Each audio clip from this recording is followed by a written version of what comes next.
Good morning. I love the energy, and we're excited to have everybody here. And hopefully, we'll be able to have a really spirited Q&A session. So keep that energy going. Get an extra cup of coffee. I'm Mike Vlasic. I am president of the New Hampshire College University Council.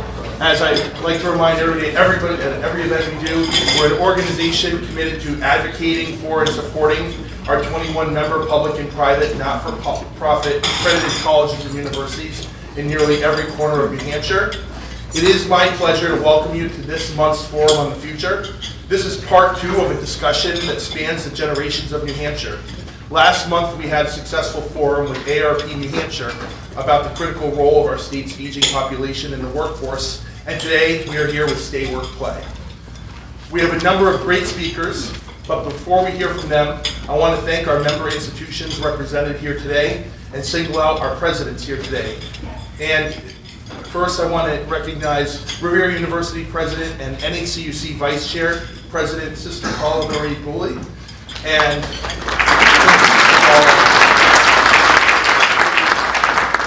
I believe she's back to having one job now, but she can do them all. Manchester Community College President Susan Heward. And for job security purposes, have I left out any other presidents? Good. All right. Then I think I've had a successful day. Once again, we have a bipartisan group of legislators here today.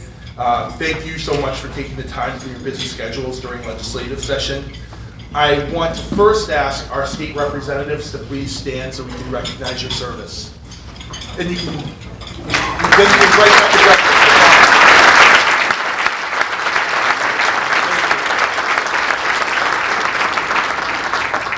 I also, and I know that we have 2 members of the General Court who will be speaking later. We'll save those introductions for just a minute. But I do want to recognize an especially special guest. Our Senate President, Chuck Morse, is here. Thank you, Senator.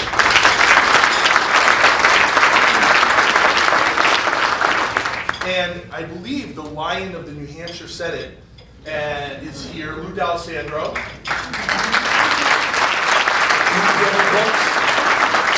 Are there any books here? No books, and I know where they can get them. Okay. We also have a terrific, we almost have a quorum of the state Senate. We have Senator Gray, Senator Carson, and Senator Kahn here. Thank you very much. I know you've come from far and wide.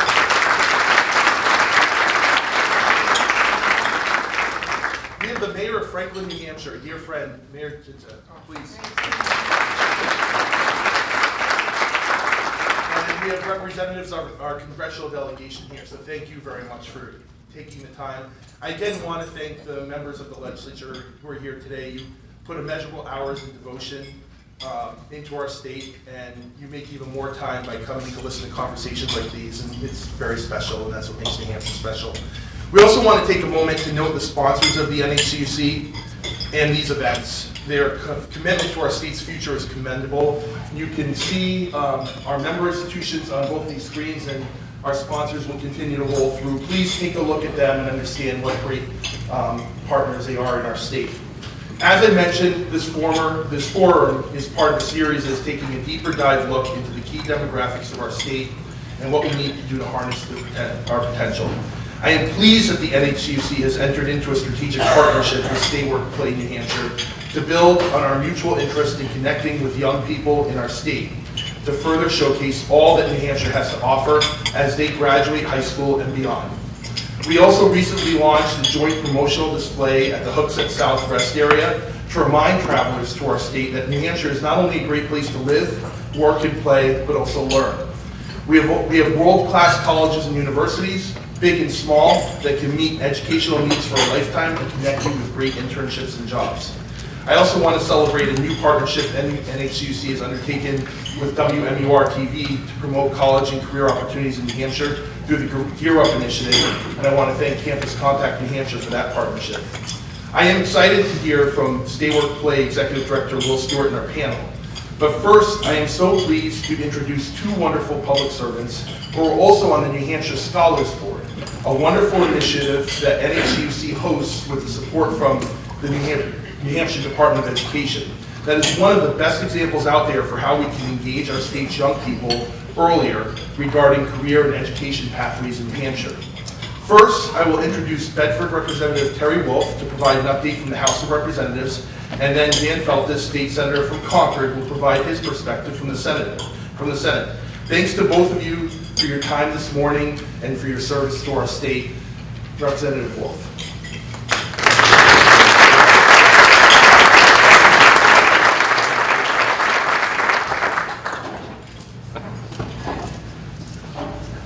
Good morning, everyone.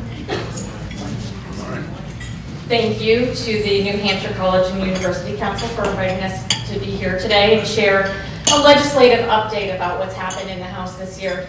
I'm already worried with the number of legislators in the room that I know that I am going to forget what people think are their most important bills. I am a state representative. I have been one for 4 years. I'm the vice chair of the House Education Committee, and I was also on the school board in Bedford for 9 years. So I'm going to start out with what I call fun facts about the legislature. This year, we submitted 1,102 bills. I think we have a lot of ideas. We passed 383 bills. So that's a lot of work. So far, the governor has signed 266 of them, and there are 113 bills still remaining to be signed. He's vetoed 4. So, as I mentioned, I'm sure I'm going to leave out some important bills with so many that we have done, but one of the things I do is I look at everything from the lens of education. Not everything, but education is so foundational. It gives people choices. The better educated they are, they can get better jobs, they can buy homes, they can decide where to live. I'm also on the New England Board of Higher Education. And there's something I learned this year that really, really stuck with me, and I think state works well with the workforce issues that we have in the state and state work play. The board did a survey, and as part of the survey, they asked if the needs of employers were being met by higher education. And this is the answer. 96% of chief academic officers at higher education institutions say their institution is very or somewhat effective preparing students for the world of work. 96%. So can you take a guess what employers think? 11% of employers 11% of business leaders strongly agree that today's college graduates have the skills and competencies that their businesses need. So this shows a huge disconnect between what we offer today, the changes in technology, and what we need.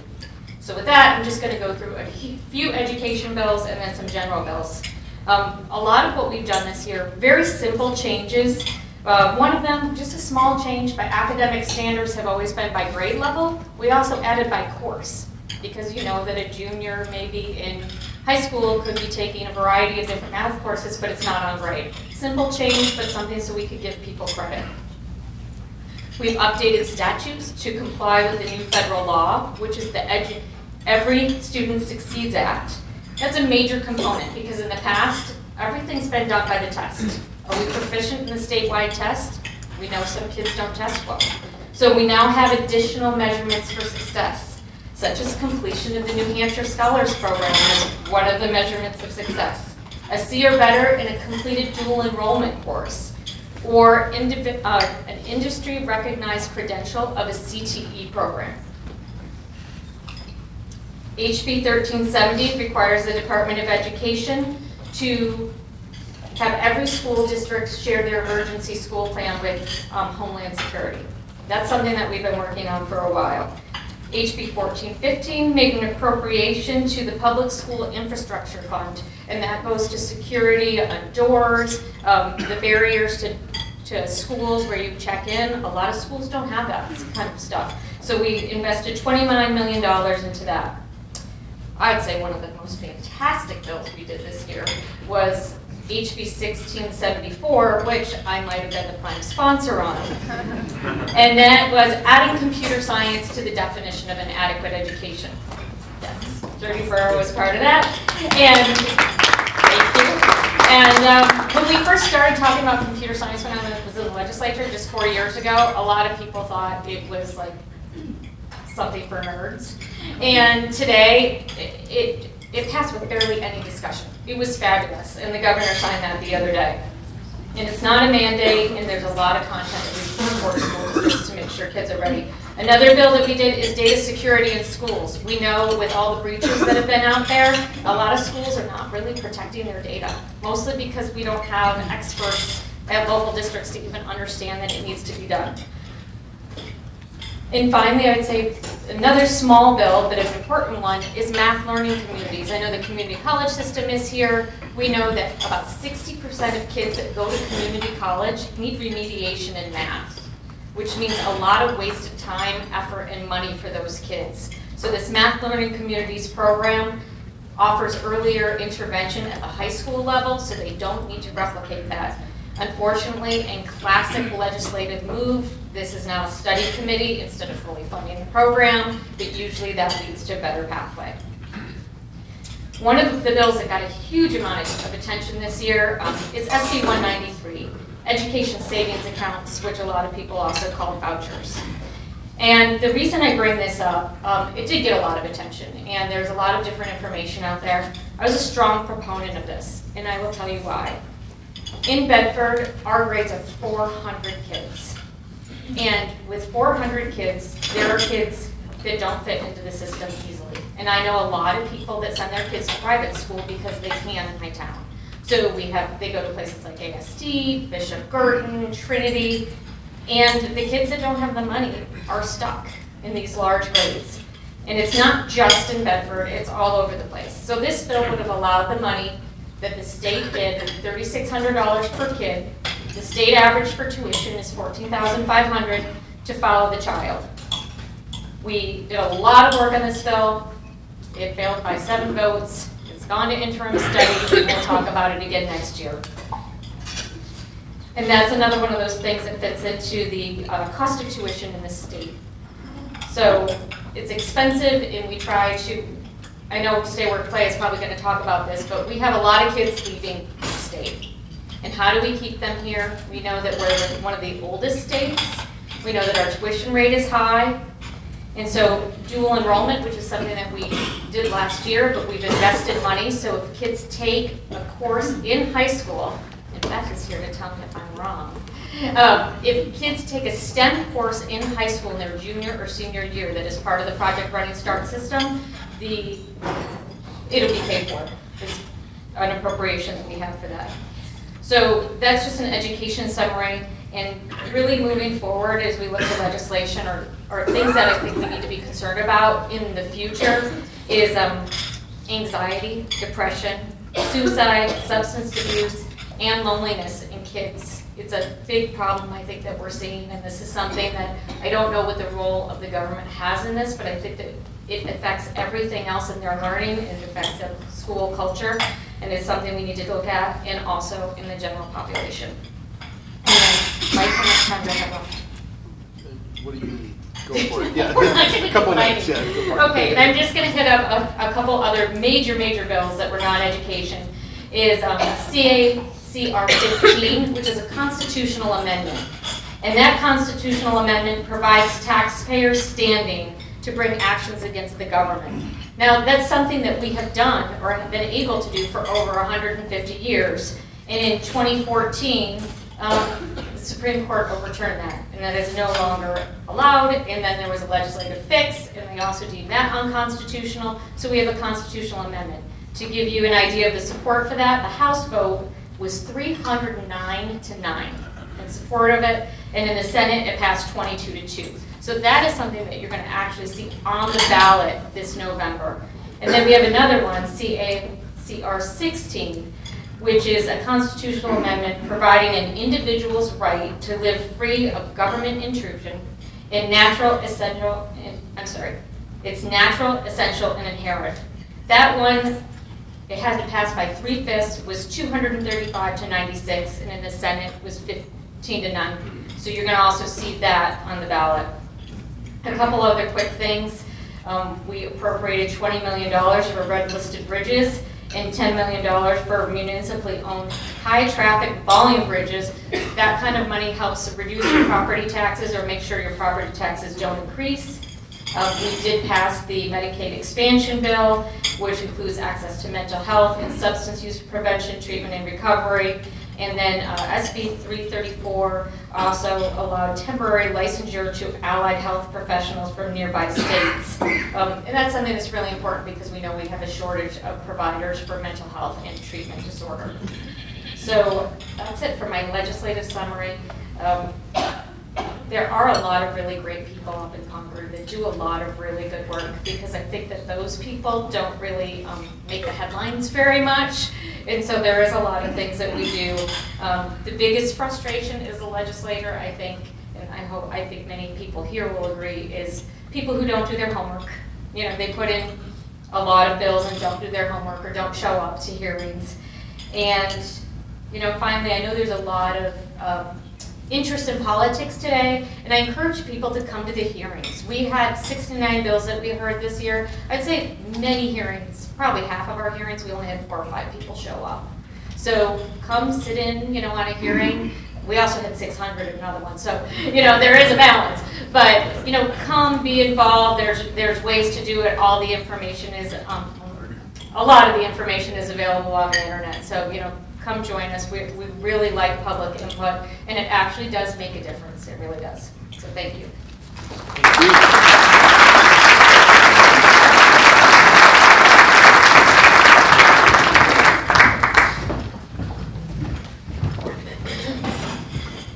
Just a couple of notes for those of you that are new to the forum. Our format typically works as such, and then we'll have a conversation, panel conversation, then we open it up for Q&A. Stewart will moderate that conversation. We ask that people introduce themselves and do their best to keep their question concise so that we can get through as many people as possible. I also want to note that we are live on Facebook right now. So to our Facebook audience, thank you very much for listening in, and we're happy to answer any questions that you submit online. We'll feed them to Will. And with that, it is really my honor to introduce a great friend, my state senator, Dan Feltus.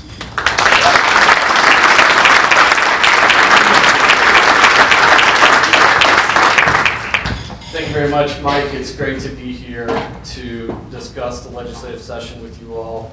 I know many of you from my prior service as a legal aid attorney and many more from my service in the state Senate. And I know how hard people work in the legislature. So to all of my colleagues that are here in the State House and State Senate, let's give them a round of applause for all the work.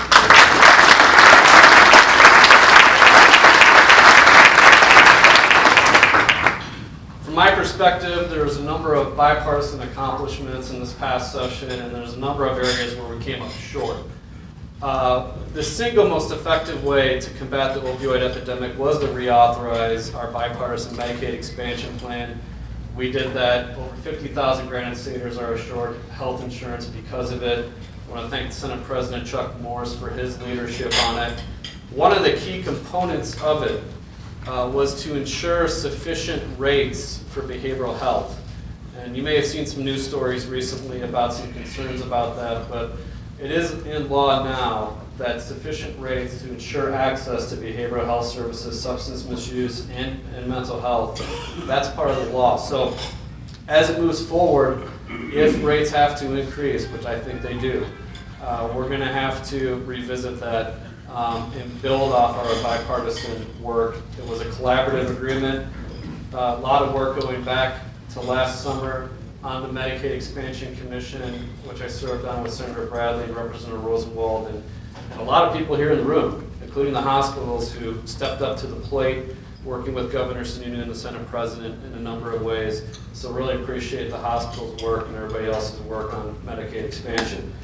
We passed the Behavioral Health Workforce Bill that will streamline the process for permitting and licensing of our behavioral health caseworkers in child protection and mental health fields. So necessary to be competitive with surrounding states and our workforce, especially in behavioral health. That was a bipartisan bill, including Senator Carson and others working on it. We passed a number of bills dealing with the issue of water, and Senate President Morris has been a leader on this. And some of the bills, in my view, were watered down, no pun intended.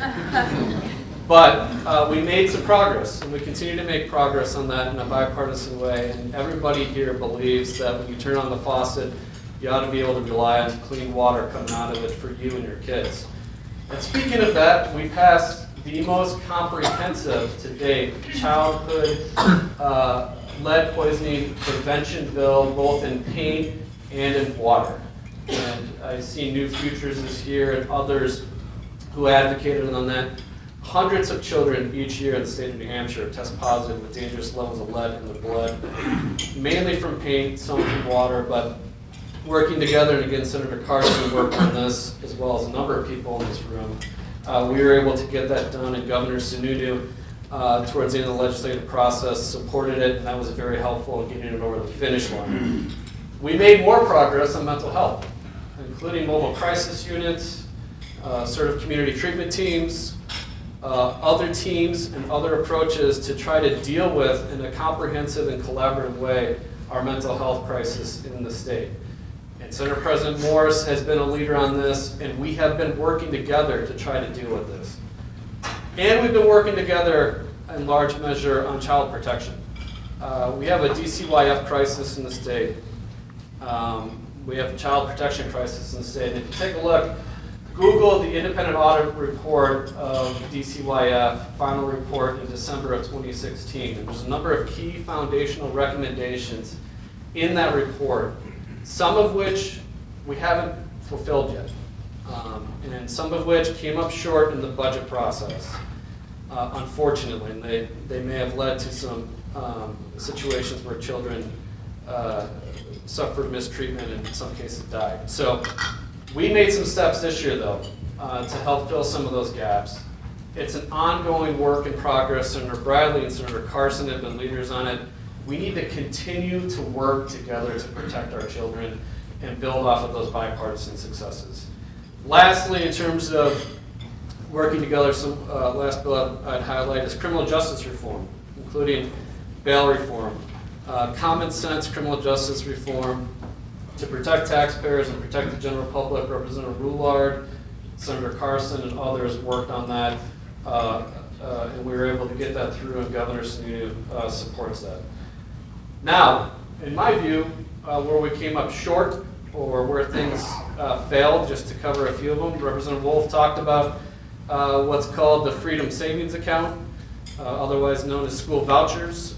In my view, that was detrimental to property taxpayers and to our public education system, and it would divert public tax dollars to private prep schools and religious schools, and many would argue in contravention of our Constitution. It failed. I'm sure it will be coming back next year. I'm sure that conversation will be ongoing, but I look forward to more collaborative conversations about how to expand educational opportunity for all children, and I think this one came off a little in the opposite direction in terms of not being collaborative, in my view. Workforce development and job training. We did pass a bill to deal with regenerative manufacturing. Senator D'Alessandro was a big proponent of that. That's going to help Dean Kamen and Army and the folks here in Manchester. I wasn't thrilled with one component of it, but the other one I liked. But anyways, it passed, and that's going to really going to help out in Manchester. We did not pass a bill dealing with job training, Senate Bill 567. I think we all know we have a workforce development job training problem in the state. Each month there's over 10,000 job openings, and we're not matching those job openings with available skilled workers. That bill, Senate Bill 567, would have done just that. Unfortunately, it failed largely on party lines. Democrats voted for it in the Senate, along with Senator Carson, joined us, and our Republican colleagues voted it down. We need to do better on this.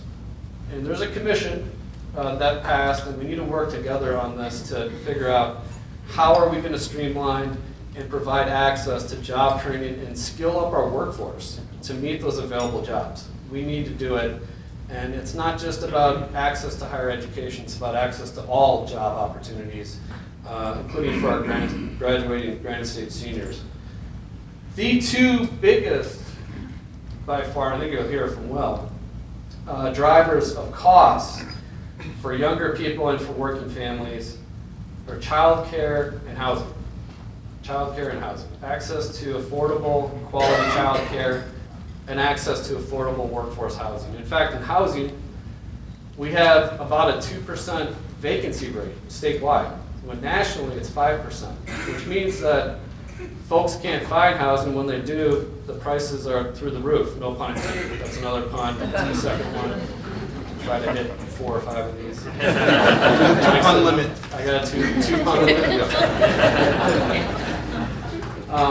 In HB 1817, at the end of the session, we did, with Senator Bradley and Senator Morris, put some money into affordable housing with respect to mental health and to substance misuse. However, we need to do better in terms of capitalizing our affordable housing, workforce housing fund. We need to break down some of the barriers at the local level that are impediments to workforce housing and affordable housing. Senator Carson and I were just at a housing summit earlier in the week where we were talking about just that. Connie was there, other people in the room were there. We need to break down those barriers to make sure that people have an opportunity to build those units, because it's not just a housing issue, it's a workforce issue. Rail didn't continue on the pathway of success. Split off the rails. And then 2 final issues that I'll mention that are near and dear to me: paid family leave, family medical leave insurance. Finally moving forward in the state of New Hampshire with family medical leave insurance. So critical to attracting and retaining a workforce. So critical to new parents to be able to bond with new children. So critical to not have to choose between work and family. We value work, we value family, we should value the proposition. You shouldn't have to choose between the two if at all possible. And it's critical to combating our opioid epidemic. Taking time away so you can get well. That's good not just for that person, their family, it's good for the businesses too. And the number one cited reason in some surveys why people don't take the time is because they can't. They can't risk their family's economic security to take the time. So family medical leave insurance to allow people to do that, to allow people to get into treatment, get well, rejoin the workforce. That's good for them, their families, and our economy. And we finally need to move forward with family and medical leave insurance. That was House Bill 628, passed the House, got killed in the Senate. Next year, I'm hopeful that we can actually finally pass family and medical leave insurance. So important to attracting and retaining the kind of workforce of tomorrow. Clean energy, last topic I'll talk about. We passed a few bills this year on clean energy, including Senate Bill 446, which would have expanded net metering projects in the state, really advance our clean energy economy and our clean tech economy. Unfortunately, yesterday, Governor Sununu vetoed Senate Bill 446. He also vetoed Senate Bill 365, which would have enhanced and bolstered our biomass industry, including many people have made credible arguments about how that could lead to job losses. So I look forward to the Senate President scheduling a veto override day and overriding those vetoes. Hopefully we can get that done because those are so important to our economy, and I'm hopeful that that will happen. More generally, I'm hopeful, period, because we've been working together in a good way at the State House. There's some things that came up short. Obviously, I just summarized some of them. If anyone else was up here, they'd probably summarize other things. From civil rights issues to banning discrimination based on gender identity, which Representative Butler championed, to all kinds of issues. We've been working together at the State House, and I think next session we'll continue that progress. And there are some of these issues that we just have to really dig into in a meaningful way and work together and get over the finish line. So thank you very much for having me. I look forward to the question and answer session at some point. Thank you.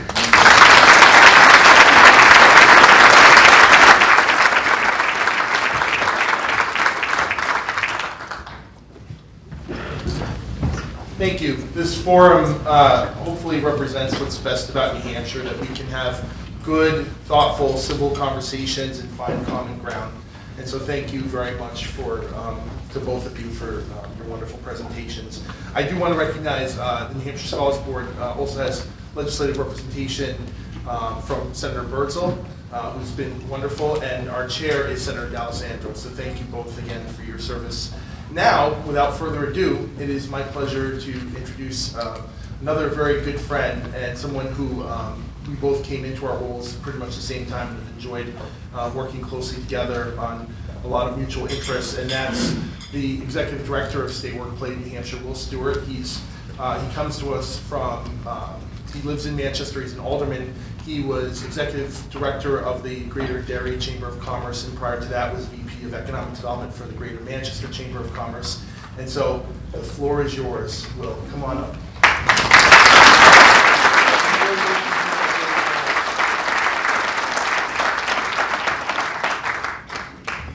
Thank you for having me to talk about this very important topic today. Thank you all for your attendance and your interest in this topic.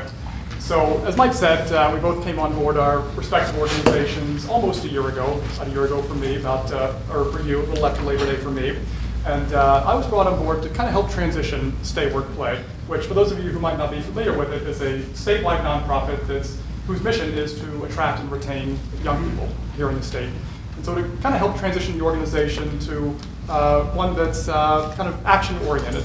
I like to say that the first phase of the organization was a resounding success, in that when it was founded, close to 10 years ago, no one would really agree. I think there was some, but not the widespread consensus there is today that workforce attraction and retention, workforce development is the biggest, or at least one of the biggest issues facing the state.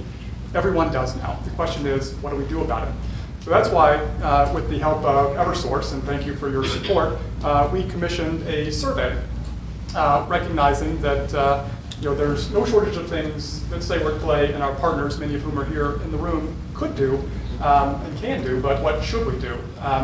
We're, as I said, a statewide organization, but we are small with 3 full-time paid staff, as my colleague Beth Sansusi says. We're small but mighty. So we needed to, we knew we needed to recognized that we needed to kind of narrow our focus and to be most effective. So that's why we commissioned this survey. And I'll also preface it by repeating a couple of the stats. I know Representative Wolf said, keeping in mind through all of this, that we are the second oldest state in the country, second only to Maine right now. We have one of the lowest unemployment rates, 2.5, 2.6%. And we're also, as was mentioned, the leading exporter of young people, the leading exporter of high school graduates seeking 4-year degrees leaving our state, 59%, nearly 2/3 of our quote-unquote best and brightest are leaving. So keep all of that in mind, of the necessity for the work that we all need to do on this topic. So again, this survey was administered by a research firm out in Portsmouth, RKM Research. Scientifically put together a statistically valid survey of 420 state residents between the ages of 20 and 40, and this was administered back in December. So the purpose, as you can see, was to really get some data on and some reasons as to some facts as to why young people choose to stay and why they choose to go, and ultimately to determine if they plan to remain in New Hampshire. So today I'm just going to give you kind of a brief overview of our findings, and then we'll get into our great panel discussion, which is really the meat of today's event. So just quickly, some demographic information. I said 420 respondents. As you can see, it's about half and half of those who were born here versus those who were born out of state, with only a slight advantage, 52%, for those being born here in New Hampshire. We recognize that the demographic that we surveyed and that we currently serve, the 20 to 40-year-old demographic, is pretty wide with regard to expectations, life experiences of a 21-year-old, say, versus a 39-year-old. So as you can see, the respondents, the data, and we have crosstabs based on younger, or I should say by more age demographic breakdowns, but as you can see, in this overall survey results we're talking about today, that the ages are pretty well distributed in kind of 5-year increments between 20 and 40. So we asked, first of all, are you employed? At first, this might be a little confusing or surprising. says only 66% are employed, while about a quarter, 25%, are not employed. What's not in this slide is another one that says that 17% of respondents reported as being currently enrolled in an institution of higher learning. So keep that in mind. But still, 8% self-employed as well. We asked about those who are currently working, how much are you working? As you can see, 3/4 are working full-time with 25% part-time. And we also asked, where do you work? We've heard, and you'll see a little bit about commute times, I believe, in a couple of slides. This kind of supports this data, as you can see on the bottom, with 86% working here in New Hampshire, 10% in Mass, 1% Maine, 1% Vermont, 2% always favored other. But really kind of supports the notion that, and kind of the national data that says that young people, millennials, Gen Z in particular, don't like to commute. They like working and playing in the same areas. So we're really starting to see that. We also asked about living situation, just to get a feel of what's the home life of the respondents. You can see about 2/3, almost 2/3 live with a spouse or partner, 14% live alone, 21% though live with parents and other family members. So 1/5 of these folks are living at home. So, and keep in mind that 1/5. We'll hear that a little bit throughout this presentation. Then we asked, as Senator Feltes was talking about, we'll talk a little bit more later about affordable housing or lack thereof. As you can see, a majority of folks do rent, 41% own, and a lucky small minority don't pay any rent at all. And then for those who we asked, of the 21 respondents who live at home, a majority of those do not pay rent either to their parents or other family members. So this is probably the saddest slide up here that you'll see today. I'll draw your attention first, the less sad part maybe. We asked, how many family members do you have that live, that you would consider easily accessible to you where you are? Now, keeping in mind that 48% you moved here from out of state, maybe it's not that surprising that a quarter said they don't have any family members. And it's about half have 4 or more. So that's maybe a little sad. You don't have any family nearby. But if you look on, call your attention to the right-hand side of the screen. That's where we asked, how many friends do you have you consider close and easily accessible to you? And we didn't ask people to define what does that mean, 5 miles, 10 miles, 30 miles, but left it up to them to answer that question. How many friends do you have that would consider close or easily accessible to you? 21%, again 1/5, said they didn't have a single friend nearby or close to them. Now, that's sad on a personal level, on an individual level, that somebody doesn't have a single friend nearby. But looking at it, as I think a lot of us in this room do, through an employee retention standpoint, it's very concerning.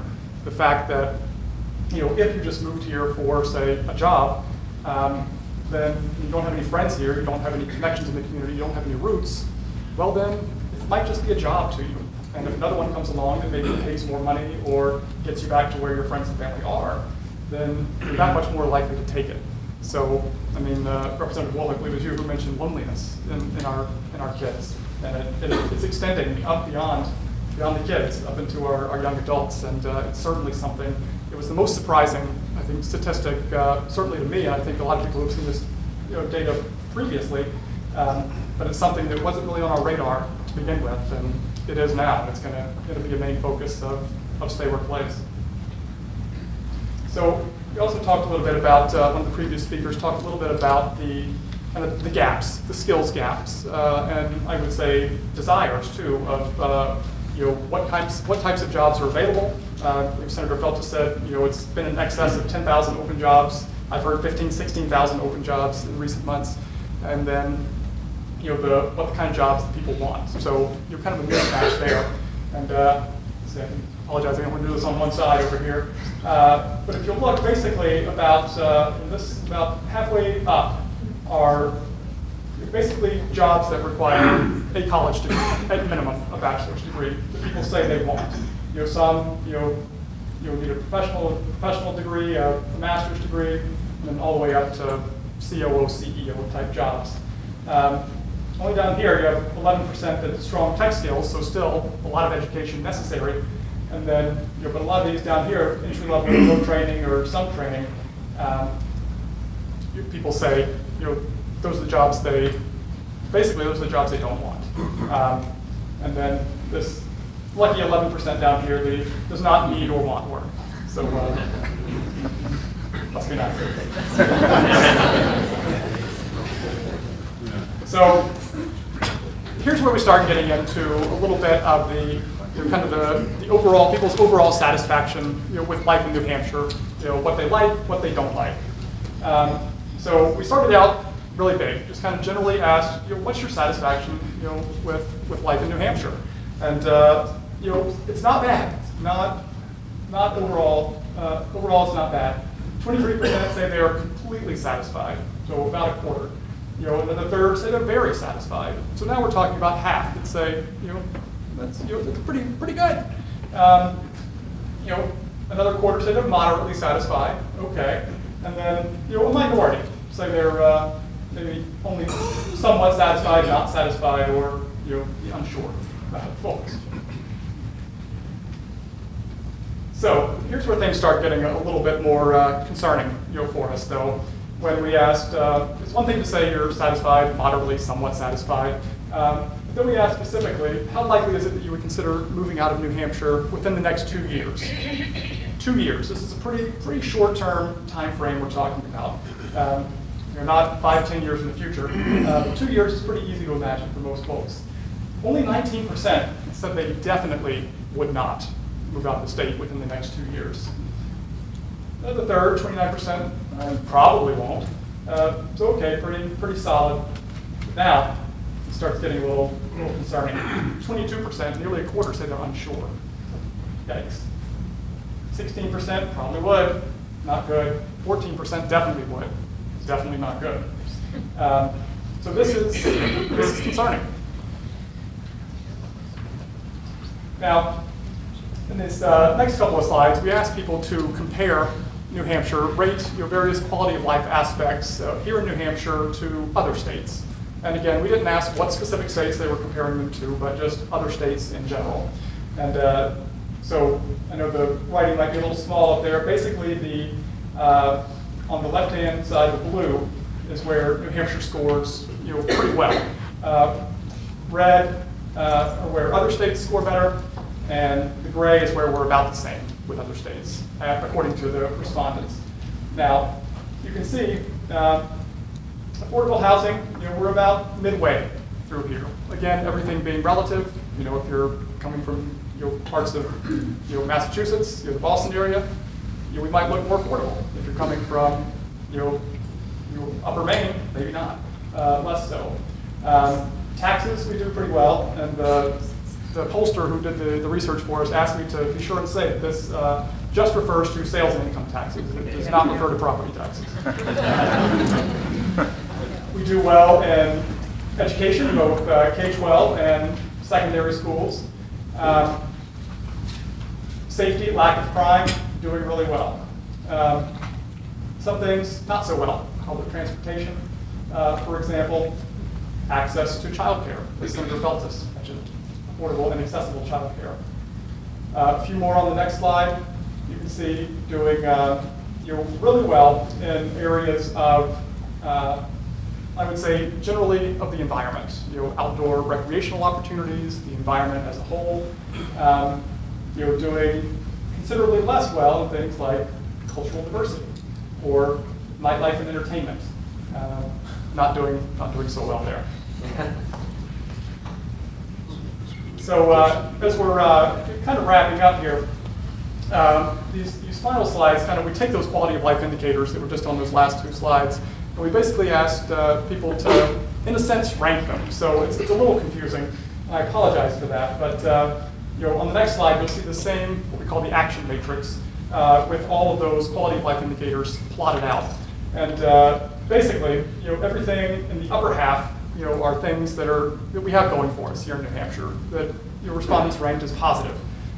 Those in the upper right are what they rated as the strongest things, and we said their primary reasons for staying in New Hampshire. And then, of course, on the bottom are these kind of our Achilles heels, as we're terming them. And again, bottom right would be the kind of the biggest concerns that we have, the primary reasons for people possibly leaving New Hampshire.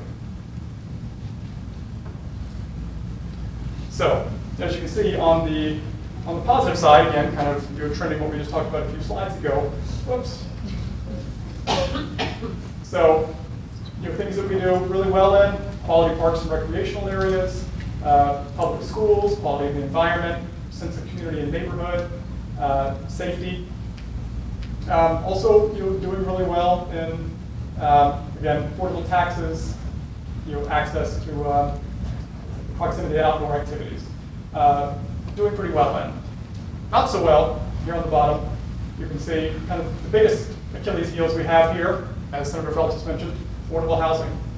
And again, the biggest, quality of jobs and career opportunities. And I think the key word here is quality. As we mentioned, we have plenty of jobs here and low unemployment rate, but again, if you'll remember that kind of that mismatch between the jobs respondents said they wanted and the jobs that are available. And so I would say also added there, not just jobs themselves, but career opportunities is a big one. And I think that it's one of those things, sometimes I think the farther north you go in the state, the more of a concern that could be. If you're in advertising, for example, I mean, how many advertising firms are in Berlin, or marketing firms? So there's a kind of lack of opportunities to advance as well. And especially statewide too, compared to larger employment markets. As you can see, a few others, also negatives down here. We have, again, access to childcare, lack of cultural diversity, quality nightlife and entertainment, and access to public transportation, all negatives.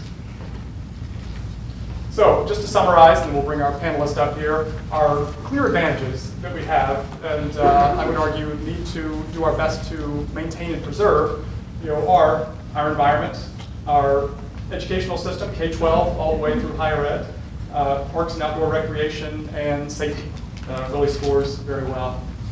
Our top challenges, aloneness. Again, the biggest surprise, but one of the kind of rocketed almost at the top of the list here. And that's a challenging one. Stay, work, play. We're going to be in 2019. Some of the legislators here in the room will begin seeing us. We're going to begin advocating for policies that are friendly to young people. And the aloneness, I'm not sure if there's a legislative fix here. We're working on that with some other fixes as well with our partners in young professional networks and others, though. And again, public policies, we think that might be challenging to young people, including, again, affordable housing, transit, access to childcare, and then the perceived lack of opportunities, both professional and in the cultural and entertainment rounds. And I say perceived. There is some reality. There's reality and perception in both aspects, and both need to be addressed. But particularly the perception is there. I think there are a lot of great opportunities. Just one of the things we hear is that people don't know they're there, and if people don't know they're there, that's the problem. So that is. That's the short and dirty version of our survey results. You can see a little bit more on our Stay Work Play website, which is stayworkplay.org/survey. And then later on this summer, we'll be releasing some more substantive data, including a nice white paper that will be, I think, helpful to a lot of people here in the room. So again, thank you to Eversource for your sponsorship of this survey. And at this time, I'd like to call our panelists up to the podium. Each panelist will be given 5 minutes to kind of give their reactions to their various, with regard to their various perspectives, their reactions to the data, and kind of their perspective. They all represent really an array of great organizations and perspectives here today. I'll briefly introduce them to you and then invite up our first panelist, Yulya. But first, we'll have Yulya Spantchak with the New Hampshire Charitable Foundation, and a great, really helped us mine and dig into a lot of the data, particularly the crosstabs in this survey. Next, we have Jesse Wright with Stay Mount Washington Valley. We'll have Nathaniel Morneault with Catapult, the Seacoast Young Professional Network, and also in real estate. After that, we'll have Arnold Mikolo with Pinpoint Translation Services, and also very active with the Welcoming Manchester initiative. And I will note the 2016 Civic Leader of the Year Award winner from Stay Work Play. And indeed. And last but certainly not least, Angie Lane, the Executive Director of Red River Theaters in Concord, and in a leadership position with SIPN, the Concord Young Professionals Network as well. So without further ado, I'll invite up Yulya.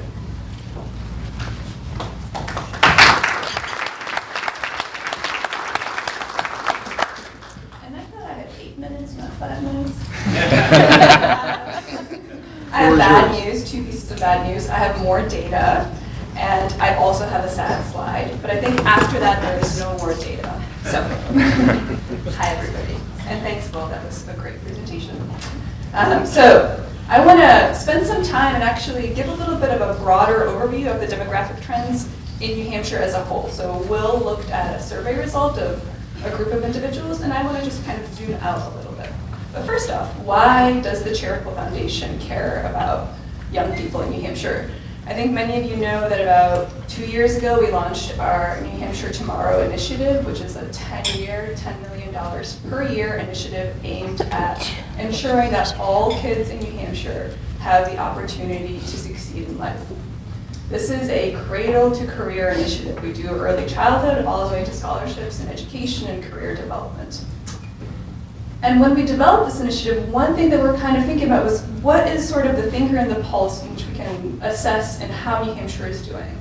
And so we thought, why don't we look at the group of 25 to 34-year-olds and see what their educational attainment is, what their income is, how are they doing in the state, how many are there of them in the state, and look at that over time. We picked 25 to 34. This is a narrower group than what Will was talking about, right? He was talking about 20 to 40-year-olds because this is, well, it's a census data. It's actually easier to analyze. And we care about them because they're the current workforce, the future workforce, and they're also the parents of the young kids that we care about. So, some demographic trends. What do we know about this age group? It's actually a pretty seriously declining population in New Hampshire. In 2015, 11% of the New Hampshire's population was 25 to 34. Compared to 1990, 19% of New Hampshire's population was this age group. So it has declined pretty steadily over time. And this is seen all throughout New England, right? New Hampshire is not doing something horrible. It's seen all through New England, apart from the greater Boston metro area, which has, I think right now, the greatest proportion of young people in the country. And that's not to say that we should compare ourselves to Boston, but just something to think. They're more diverse. So today, 89% of them are white versus 97 in 1990. 89% is still pretty white compared to the rest of the country. We know fewer of them are married with children. And that's not because there's sort of a no marriage. There's actually data showing that marriage is simply being postponed, as well as having children to later in life. What else? This age group is by far the most educated age group in the workforce today. So over time, and I've compared Massachusetts and Maine, New Hampshire is the middle line. Is there a pointer here? Yes. So as you can see, compared to 1990, significantly more people in this age group have a BA or more. We can have different conversations about whether that's relevant or matching up with the workforce, but this is a very educated work group. Massachusetts is higher, but this is mostly driven by Boston. In Boston, 65% of 25 to 34-year-olds have a BA or more. In Cambridge, it's something like 85% or more. So that's skewing up those Massachusetts numbers. New Hampshire is actually doing pretty well in this. So my sad slide is coming up next. While this age group has been becoming more educated over time, their median personal, their median personal income has gone down. This is inflation-adjusted dollars. Yeah. Okay. There will be a silver lining to this slide in a second, but These are inflation-adjusted dollars. And so as you can see, and this is also national, this is not just in New England, as they're becoming more educated, as they're taking on more student loans, right, the cost of college has not decreased, they're also earning on average less. The silver lining here for New Hampshire specifically is this intersection. So for those of you who can't see on the other side, it's that point where New Hampshire and Massachusetts meet in 2015. So there's a lot of anecdotal conversation around wages in Massachusetts being higher. And actually, when you look at it from high up for this age group, they're not. So Will was talking about perceptions versus reality, and this is one of those things. I do want to say there are some sort of guesses as to why this is happening. And when you look at wages for entry-level positions in retail, in hospitality, even in manufacturing, those wages for entry-level positions have gone down since 1990. So people who are earning more and have much more student debt are entering the workforce at a lower wage than they did in 1990. And so unsurprisingly, a lot more of them are living at home, right? And this is just getting to Will's slide, and we're looking at the 25 to 34-year-old cohort. So in New Hampshire, way more of them are living home, in Massachusetts also. Okay? So what? I do think that there is, as a young person, as a relatively young person in New Hampshire, I think there is a need for urgency. You know, there is a constant drone of conversation about the workforce needs in the state, and there has been a hemorrhaging of young people out of the state over time. And so the question is, how do we, and that's not all bad, how do we maximize what New Hampshire is good at and make this a great place for younger people? Maybe it's not the 22-year-old, maybe it's the 35-year-old, but there is potential there. And I think the first level of conversation should begin with, how do we make it good for everybody? It shouldn't, sometimes we zone in and how do we make people stay? And that almost perpetuates this insular perception that New Hampshire sometimes gets from the outside. But really, if you make it a great place for young people in general, it doesn't really matter if they come here or they stay. And really what Will didn't show, which is a non-result, people who were born here versus people who came here, they didn't have any differences in how they rated life satisfaction in New Hampshire.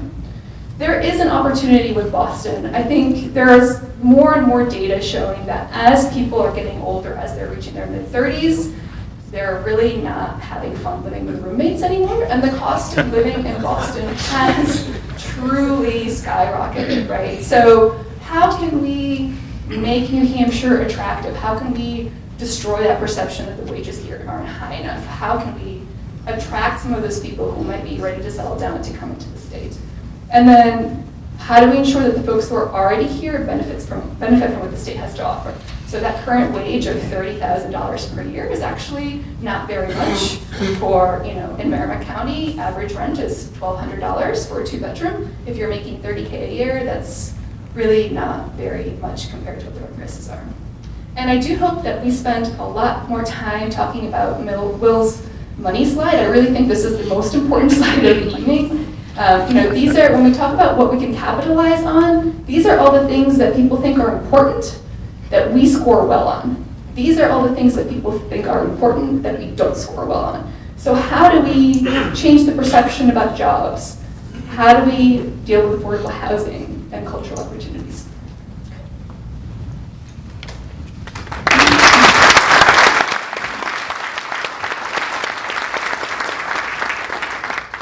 Thank you, Yulya. That was a great addition. Also, next, I'd like to invite up Jessica Wright with Stay, Mount Washington Valley. Jessica, thank you for, I think you probably have the award for traveling the farthest. Ed Butler lives farther than I do, wherever he is. Yeah. Good morning, everybody. Thank you for having us. My name is Jessie. I live in North Conway, New Hampshire, not too far from here, but on mornings that start at 8 a.m. it does feel a little bit further than I would like. I'm chair of the Professional Network up in the Mount Washington Valley region called STAY, MWV. We actually figured out a way to have our acronym stand for something, which was awesome. So it's supporting the active young professionals of the Mount Washington Valley. And I work at the Upper Saco Valley Land Trust doing land conservation work in the North Country, which is a really rewarding thing, and also allows me some time to be doing work like this down here, which is great. I'm also a member of the Governor's Millennial Advisory Council, which is a newly formed Millennial Advisory Council in Concord. And there's several members here today who I'm sure would love to talk to you. If you guys just want to stand up for a second so people can know who to talk to. All of us would be welcome.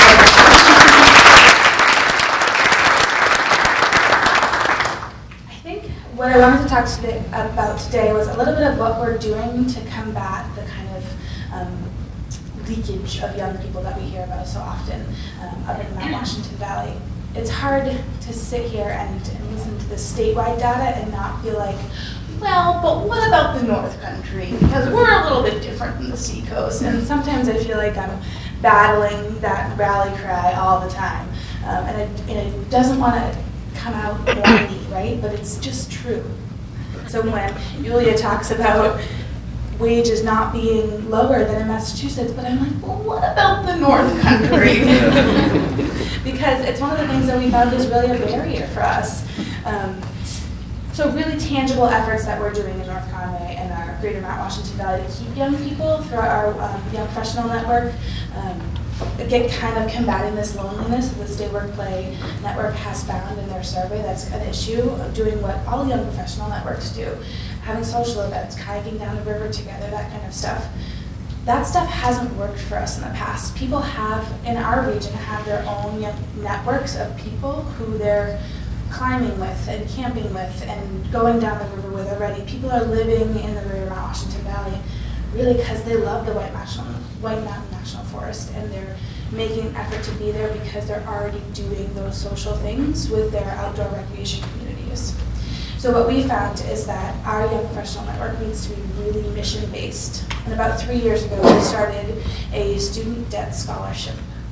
And so every year, for the past 3 years, we've raised money, much like any other kind of Young Professional Network has done for a certain cause. We do our Dine to Donates, and we go out and have events and fashion shows and dinners, and every year try to raise about $10,000 to then give away to our area's young professionals as student debt payments. So instead of just giving money to high school students when they're leaving our area and going to get themselves into debt, we say, come on back, get here, and contribute to the economy once you're here, buy that house, coach soccer, get your waitressing job at Flatbread on the weekend, and kind of be invested in our community and we invest back in you.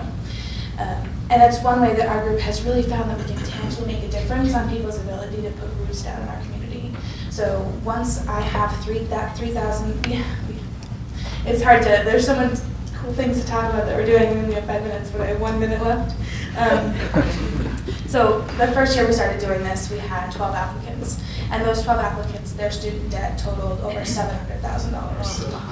And I looked at some of my colleagues and I said, holy moly, we've really kind of hit the nail here, and this is an issue. If that $700,000 is 12 people in our community, think of all the houses they're not buying, the furniture they're not buying. They're working 2 jobs so that they can kind of make those payments work with their mortgage or their rent or whatever. So fast forward 3 years, and we've been able to raise and give away over $30,000 in student debt scholarships, which feels really good because I know that money is directly right back in our community because people are then going out and reinvesting and buying furniture and ballet lessons for their kids and not working at Flatbread on the weekend that year because they can coach soccer now. And that feels really good and really tangible and like something that we're doing to combat this silver tsunami that's coming. We keep hearing about how our generation is disappearing from the state, and this really tangible effort makes it easier for people to stay in our community in rural New Hampshire. And I'd love for every Young Professional Network to recreate this program in New Hampshire. So if anyone wants more information on it, please come talk to me. I have business cards, I'll put them right in front of my name tag. And can you imagine if all 12 Young Professional Networks did this in New Hampshire? It would be amazing.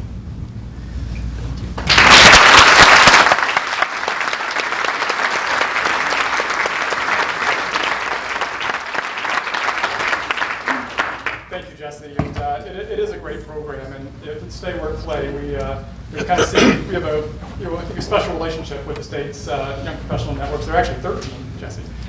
Yes, and we kind of act as they're all their own independent organizations. Some are affiliated with chambers of commerce, some are their own independent groups. We kind of have a coordinating role with these groups and bring them together twice a year for Young Professional Network Summit. We had one just back in May up in Concord, having another one in November, and also doing bi-monthly calls with leadership. And really, one of the points of those is to get together and share these great ideas that are going on in different parts of the state so that we can all learn from each other and not have to reinvent the wheel. I'll make one final comment, sorry, Nathaniel, about, Jesse brings up a great point about the disparities between the different parts of the state and the differences of concerns. And like you said, affordable housing, maybe not as much of an issue in the North Country as it is, say, the Seacoast. And that is the final piece that we're awaiting data from our pollster, because one of the questions we did ask is what county respondents live in. So we'll be able to have that data hopefully very soon and share it with all the groups across the state. With that, I will introduce Nathaniel Moreau, again with Catapult, speaking of the Seacoast, their young professional networks, and also a real estate professional as well. So welcome, Nathaniel.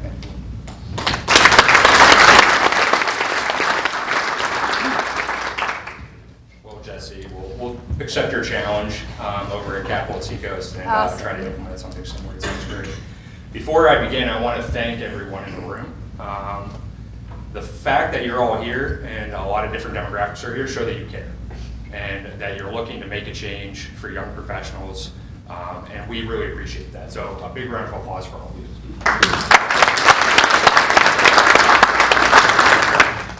I'm grateful for the opportunity because I have a unique experience. I am not from New Hampshire at all. I'm originally from Pittsburgh, Pennsylvania. I've lived here about 2 years now, and in that short amount of time, I have learned that New Hampshire is a really great place to stay, work, and play.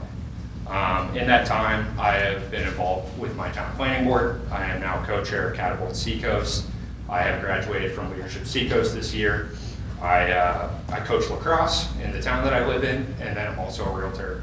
And the point that I'm making here is not yay me, I'm so great, is yay New Hampshire. The fact that those opportunities are available for someone who's not even from here is incredible. So when we're talking about people deciding whether or not they should even come to New Hampshire, I like to think, well, if you want, the opportunities are there and the people are very welcoming. When I came, I had never volunteered for anything in my life other than what was mandated by me for like high school and middle school and those things like that. And as I met people, it just became natural. Everyone was involved in something, whether it was like a local food bank or a board, and it just became something that I wanted to do. Servant leadership opportunities are available, success is available. My speech is a little bit different than some of the topics that we spoke about with the sad slides. My point here is to try to show you how great New Hampshire is from someone that is an outsider and the opportunities that are there. Because we talked about, and Will brought it up, there's a common misconception. We have these limiting beliefs that New Hampshire is one way and this is what we always talk about and these opportunities aren't available, and really they are. And that is the problem, is how do we identify those for young professionals so they can see that the opportunities do exist for success, whether success is professional or it's through civic leadership, that they are available for everyone and accessible to everyone. So that's something that we're trying to do over at Catapult Seacoast, and I know Stay Work Play is helping and all the YPs are helping. And we're looking forward to continuing to work at those summits and the leadership calls to see how we can do that better. I'm not special in any way, just a regular person. The point I'm making there is that anyone can do this. First, I like to say we make decisions, and then in the end, our decisions make us. So we can kind of choose. Millennials often, we get a bad rep because we like to, we're the participation award generation, and we complain about low wages, and there aren't, we don't have the jobs that we want. But really, the opportunity is there. No matter what, gender, race, whatever it is, you have the opportunity to make a choice when you get up in the morning and say, do I want to be successful and rise, or do I want to hit snooze one more time? I hit snooze a couple times a week. And we all do.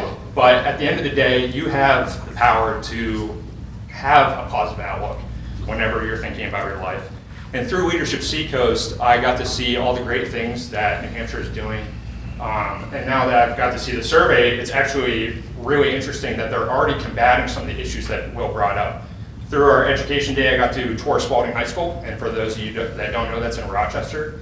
And when I first moved here, a lot of people said, a lot of different things about Rochester and the town that it is. And after going through their high school, I have to say, it's one of the most progressive schools I've ever been to. Their vocational program is absolutely incredible. They've gotten away from A, B, C, D, F grading. There's no E in grading, but pardon me. And now it's more of a master of the subject. So if you are great at algebra and you're able to complete it within 3 months or whatever it is, that's great. There's not a pass or a fail, there's not A. They're looking at, do you have a mastery of the subject? And they're working with partners like 6 Hour and TurboCam in the area to connect graduates with jobs as soon as they get out. Jobs that pay very well. And showing that, my generation was also the generation, since now we have all the student debt, we were told growing up, you have to go to college to be successful. And now we're seeing with these jobs that are available, at least in the Seacoast area, that that's not necessarily true. I work as a buyer's agent, and a lot of my clients are coming out of 6 Hour, TurboCam I mentioned, and a lot of those sort of machinist CNC jobs, and they're buying great homes.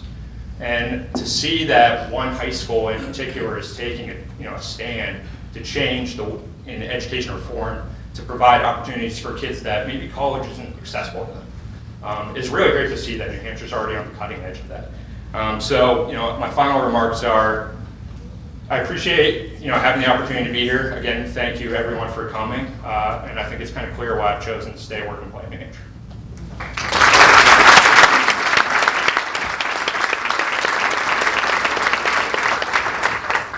Thank you, Nathaniel. Very inspiring for us this morning.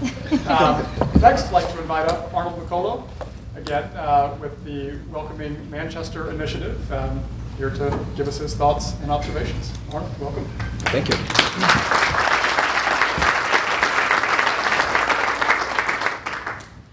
Thank you very much. Thank you so much for inviting me. Can I adjust this? Sorry, guys. So, my name is Arnold Mikolo, and like Will introduced me, I work with Welcoming Manchester, but that's a volunteer work. I'm full-time with Employment Translation Services, which is part of the International Institute. So I came to New Hampshire 5 years ago. 1 year I lived in New York City. And my goal was to literally stay here for 6 months and then leave. But now it's been 6 years. That means there are a lot of great things going in New Hampshire. I just wanted to talk, I heard everything pretty much, has been said about, why folks are staying in New Hampshire and why they're living in New Hampshire. And I'll give you my perspective as well as an outsider, as a person who came from the Congo, lived in New York City, and then has been in New Hampshire for 5 years. There are great opportunities, employment opportunities, the outdoor opportunities. There are a lot of civic engagement. You're the first in the nation. So, but also, there are other things that I feel like, as a young millennial, in my mid-20s, that could be improved, especially if you want to keep and retain young professionals. And as we know, the unemployment is at the lowest that it has ever been. So nightlife, social life, the perception of New Hampshire from the outside, if you've never been to New Hampshire, what is being said about New Hampshire? How does people perceive New Hampshire? It's very important, and I think that we like perception. So a person who's never been to New Hampshire, what do you think?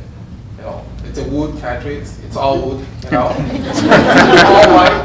No, it's not.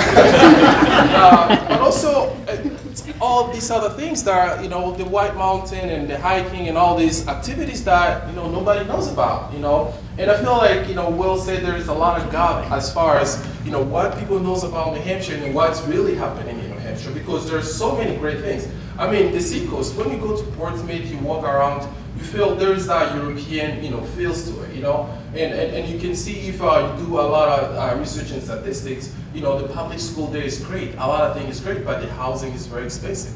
But it's not just in Portsmouth, it's all around New Hampshire.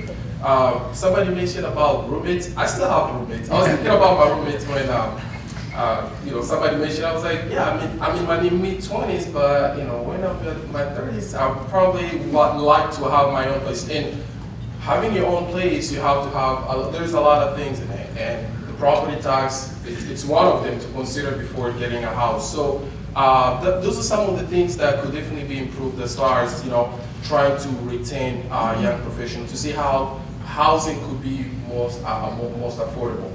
But also public transportation, and this is really, really a huge concern. Public transportation, we all know that New Hampshire doesn't have the best public transportation, but we also know that that's also could be a factor when a person is deciding to stay and live and work in New Hampshire.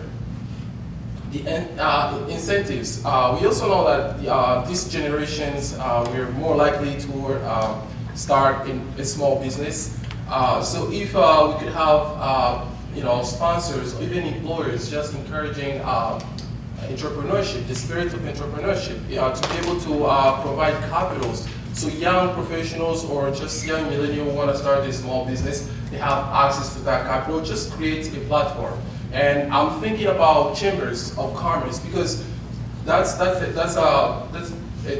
opportunity. That's a platform to be able to create and just encourage those ideas of supporting entrepreneurship. So, and also what I was talking about when I heard about aloneness, it's not surprising because to go somewhere you have to have something to do there. And we definitely like cultural diversity. That's something that could be improved in New Hampshire by creating entertainment places that could attract young folks and stay. Because when you want to live somewhere, you see there's a lot of criteria that you take into consideration. And sometimes when you work in a company, and I want to say from a minority perspective, I see if there are other minorities working in a company. So I don't want to be the only Arnold Mikolo from the Congo working in a company. I want to see other folks who live in the company. So how are we nurturing our company to be more diverse, ethnically, racially, in every aspect, to be able to retain other professionals, and that could actually be one of the solutions to be able to cover the gap, especially in the healthcare field. We know that now there is a high demand in healthcare. The aging populations, they need home assistance or in-care assistance, and we need folks to take care of our elders. So that's a gap that needs to be covered, especially if you try to keep and maintain the young professional. So I could go on and on. I love stage, but I'll stop here for now. But also, the last thing I wanted to mention is civic engagement. We have to be able to engage our young leaders and our young folks to know about the legislature, the law, and all that. But also at the same time, to be able to see who's sit at the table. Because if you're not at the table, you're on the menu, right? So to just know that to encourage folks to run for offices, to be able to be in the state senate, and to be able to participate and give fresh ideas and to give their own perspective as far as this generation's challenge. And I think that will definitely make a huge difference. Thank you very much.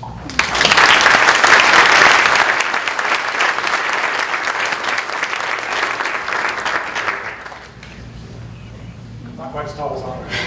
I know who's not here. So, thank you, Arnold. And finally, again, last but certainly not least, we have Angie Lane, who's the Executive Director of Red River Theaters in Concord, and also active with the Concord Young Professionals Network, and a number of other civic engagements, as one would say. So, welcome, Angie. Thank you so much.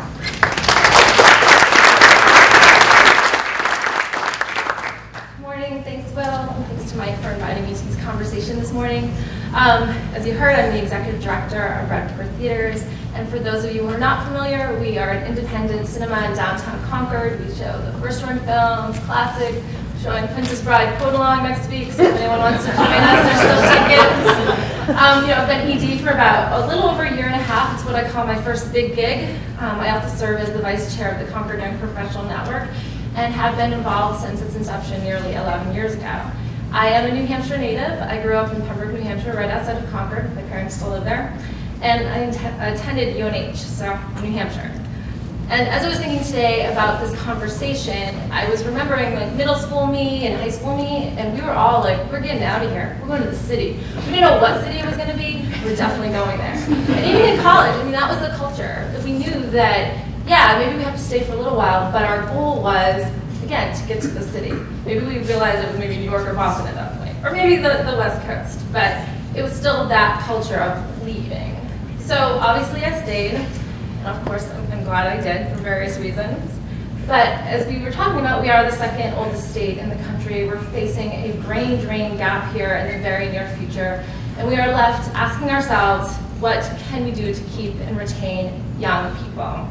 So as we know, there are a lot of factors at play here, not the least being career opportunities and advancement, affordable housing, we keep saying these things, access to arts and culture, and of course diversity. And let's be real, student loan debt is a huge factor when people are choosing where to live and to work. So circling back to stay, work, play, and the survey results. So the biggest stand up for me, and well, when you're talking about the lack that people had of community, the sense of community and loneliness, and I kind of wanted to call every one of those respondents. I'm an extrovert collector of people. I wanted to be like, you have a friend. So the isolation of community is, of course, only compounded by the other factors that they perceive that New Hampshire is lacking for them. I can imagine that if you were moving to New Hampshire, it would be an easy sell to leave if your job wasn't that great and you had no social network. As leaders in an arts organization, I know that we have a role in creating community for the people of New Hampshire. The arts sector is, in no uncertain terms, an economic driver, and that is something we need to do better about communicating about. That's a whole other panel discussion. Today's discussion and conversation is about attracting young people. The arts sector creates environments within our cities and towns that attract people to live and work. This survey reflected that young people want cultural opportunities that they may perceive are only available in larger urban areas. I have many friends a lot of my friends are actually not from here. And when some of them are talking about coming to Concord, they were like, oh, great, they have an indie cinema there. It was like proof of life for them, like an indicator that we were a community that they wanted to live in. And it made sense to them to move there because they figured indie cinema, okay, it has all these other things. So where do we go from here? So on the small scale, the role of the YP networks and Stay, Work, Play to create opportunities for young people to connect cannot be understated. However, networking events are not for everyone. They can't be the only place for young people to find connections. And of course, I am an extrovert, so I love going to networking events, but I realize that is not for everyone. So we, at the very least, I hope that we can be a source for young people to find out other ways to connect, whether it's game night, a book club, a trail run, or just where to find live music on a Thursday night. So on the larger scale, and being a little less specific, I think that we need to acknowledge the things that will attract and retain young people are only going to benefit everyone in the state of New Hampshire. Issues like affordable housing, healthcare, access to arts and culture are not exclusive to the 40 and under. We don't suddenly stop caring about these things when we cross over that line. These are important to everybody. So second, we need to work together to bring everyone to the table. This means obviously the business, the arts and government sectors, but we also need a diverse set of voices, cultures, ages, and races. We need to remove the silos that separate us. Lastly, we must be open to new ideas and willing to not simply say that this or that cannot be done without explanation. If it can't be done, why can't it be done? We must be able to hear fresh ideas and new perspectives without immediately saying that those ideas simply won't work. If that is the case, educate us. Educate the newbies on why it can't be done so we can understand. And maybe we can think of new ideas that may not have been thought of. So, of course, it's easy to be entrenched in the ideas of what is and what is not possible. But of course, the future of New Hampshire depends on working together, listening to new and emerging voices, and the willingness to be open to new ideas. Thank you.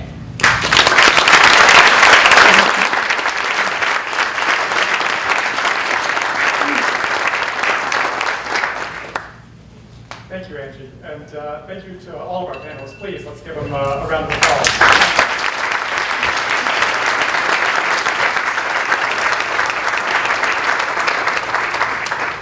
So we have about 10 or 15 minutes for questions. As Mike asked previously, if we could please, in the interest of time, Please keep your questions concise and on point to today's topic.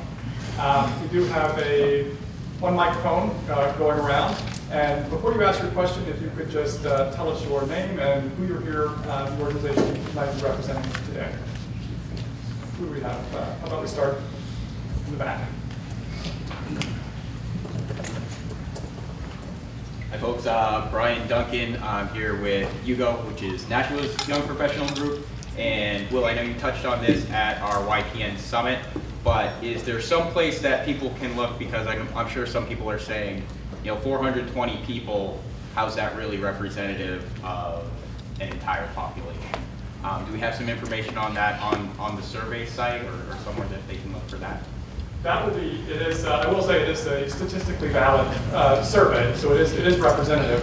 But when we release the full white paper, later this summer, it will have a detailed kind of summary of how it was all put together. Other questions? Right here. Generating a lot of revenue for the state.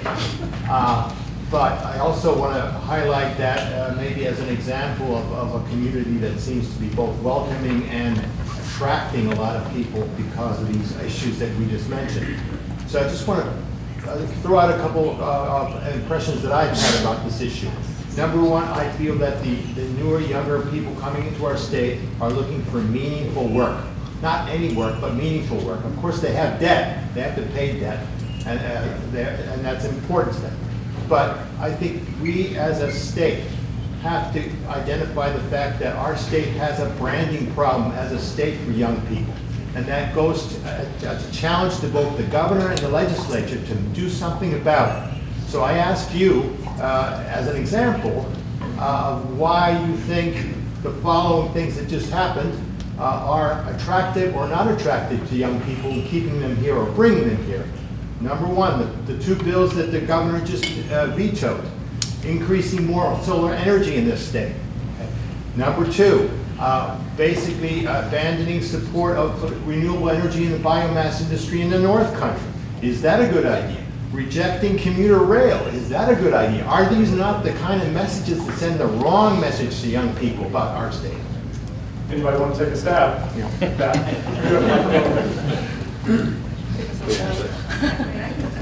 All right, yeah.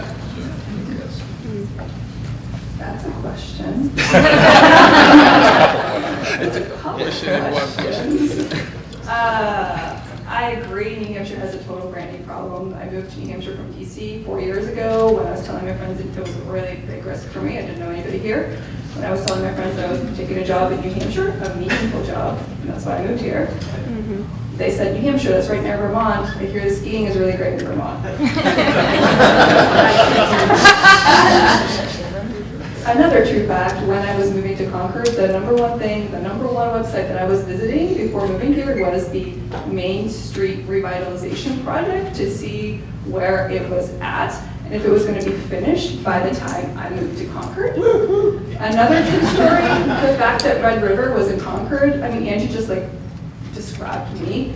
I was like, oh my God, there's an Indian theater there. I'm so excited. In terms of that, I mean, I think transportation is a huge issue. I think it's an equity issue. The rail piece is a little bit different because it's sort of it's more long distance between Boston and New Hampshire. And I do rail projects that have, there's some data on rail projects in other cities, and they're expensive. So, but they have benefited those cities usually. Or really, really driven, there's environmental benefits to it, and I think a lot of people, young people in particular, care about it now more so than maybe older generations. So that's what I will say on those. Yeah, I'll take it.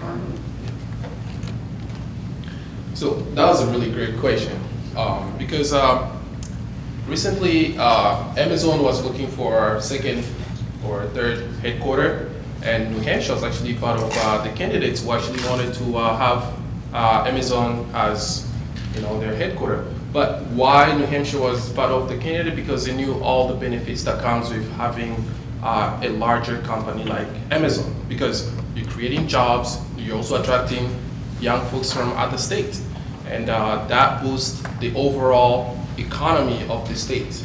So, and I'm sure that, as Amazon was trying to pick a second or third headquarter, they had so many criteria. They were looking at so many things that, could possibly, lead their choice of the second, a headquarter or it could not. And there are things that I feel like we are waiting, thinking that they're going to be resolved in the future, but in reality, they should be resolved now, because otherwise, when we have opportunities such as Amazon and maybe, who knows, Google or Facebook might look for a second one, we'll still be behind and still wait for another opportunity to fix these issues. And public transportation is one of them. But also, speaking of the renewable energy, a lot of millennials, at least I won't speak on behalf of all millennials, but at least myself, I like to buy things or going to places that has value and causes behind them. And clean energy is one of those things. I feel like there is a value behind it, there is a cause behind it. And I'm not just looking at this generation, but I'm also looking at my great-great-grandchildren.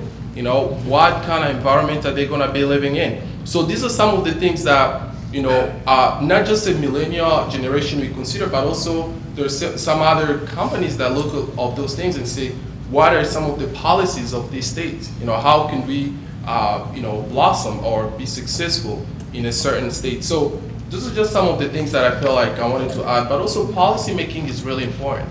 Policy making not only affects the present, it also affects the future. So while our policymakers are, voting on bills, we should also